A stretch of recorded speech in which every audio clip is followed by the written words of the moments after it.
Баршаңызға сәлем, сіздермен Мадина менің арнама қош келдіңіздер. Бүгін біз сіздермен өте осындай дәмді болып шығатын духовкасыз табада ірімшік пен картоп қосылған нан дайындайтын боламыз. Сырты қытырлақ, іші нәзік болып шығады. Өте дәмді, міндетті түрде дайындап көріңіздер. Жасалу жолы да оңай. Видеоны көрмес бұрын каналға тіркеліп қойды ұмытпаңыз. Құрғақ ыдысымызды алып, үстіне електен өткізілген ұнымызды қосамыз. Татымына қарай шым-шым тұз қосып, жақсылап араластырып аламыз. Ортасын осылай ашып қойып, жылы сүтімізді құямыз. Үстінен ерітілген сары майымызды құйып, жұмсақ етіп, лопатканың көмегімен, яғни күрекшенің көмегімен қамыр илеп аламыз. Жақсылап араластырамыз. Алдымен күрекшенің көмегімен осылай жақсылап араластырып аламыз. Одан кейін қолдың көмегімен жақсылап қатты қамыр илеп шығамыз. Қанша мөлшерде қосу керектігін видеоның астындағы описание бөліміне жазып қалдырамын.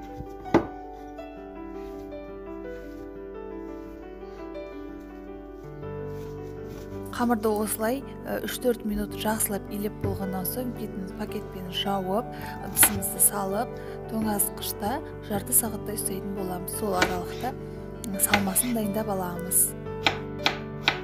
Ол үшін бізге осындай бір картопты алып, бөліп шығамыз. Міндетті түрде майдалап турап алып, микроволновкада пісіріп алатын боламын.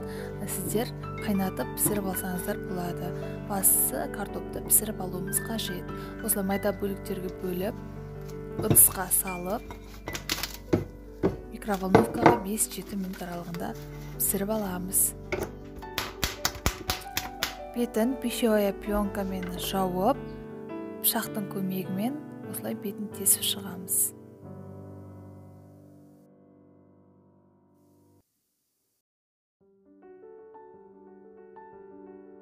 Келесі кезекте ірімшігімізді алып, үкіштен өткізіп дайындап аламыз. Моцарелла ірімшігін қоссаңыз, өте дәмді әрі созылып тұратын болып шығады. Ал менде коммосыр қолдандым. Енді дайын болған картопымызды татымына қарай тұз қоссаңыз болады. Жақсылап картоп езгіштің көмегімен езіп аламыз.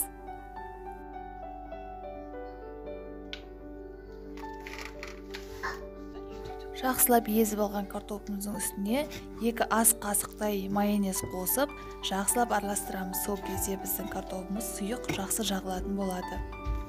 Біркелкі болғанша күрекшенің көмегімен араластырып дайындап аламыз.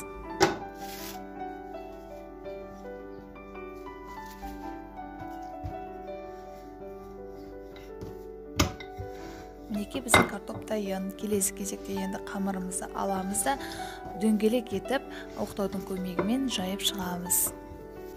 Достар, менің арнамнан көптеген өзіңізге қажетті деген тәттілердің, пирогтардың, фастфуд, қысқартылған банкілердің рецептерін таба аласыз. Сондықтан да жіберіп алмас үшін міндетті түрде подписация етіп алыңыз. Колокольчикті де басып қойыңыз. Әр аптада күн ара сіздерге жаңа рецептермен қуантатын боламын. Қамырымызды осылай дөңгелек етіп жайып болғаннан соң үстіне үкіштен өткізілген сырымызды орналастырып шығамыз. Одан кейін картофельный пюремізді, яғни жаңағы езген картопымызды біркелкі етіп орналастырып шығамыз. Жақсылап осылай біркелкі етіп басып аламыз. Оның үстінен қалған ірімшігімізді қосамыз.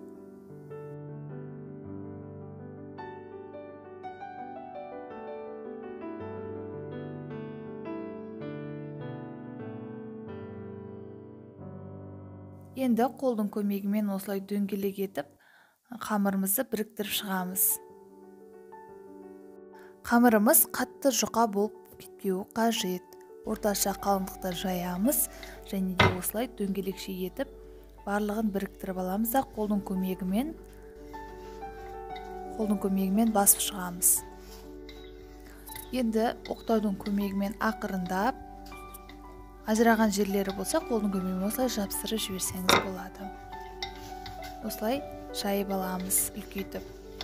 Осы аралықта табамызды газге қойып қыздырып дайындаймыз.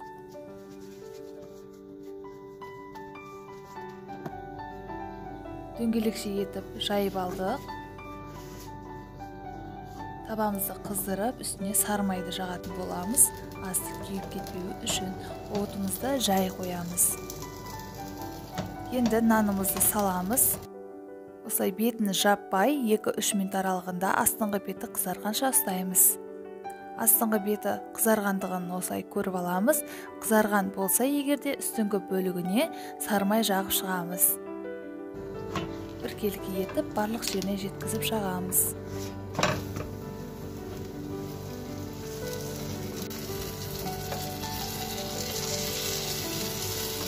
Енді алып, осылай нанымызды келесі бетіне аударамыз. Келесі бетінде қызартып пісіріп аламыз. Мінекей тағы аударамыз. Нанымыз пісті, өте дәмді, иісі керемет болып шықты. Нанымыз дайын болды. Енді ыдысымызға немесе қағазымызға салып, бөліктерге бөліп аламыз. Ыстықтай жесеңіздер өте дәмді. Дәмі деген ерекше болып шығады. Осылай бөліктерге бөліп алдық. Ыстықтай ұсына берсеңіз болады. Сырдың дәмі, картоптың дәмі керемет үйлеседі. Нанымыздың да сырты қытырлақ болып шығады. Бір жесеңіз қайта-қайта жей бергіңіз келеді. Астарыңыз дәмді болсын. Сіздермен болған Мадина.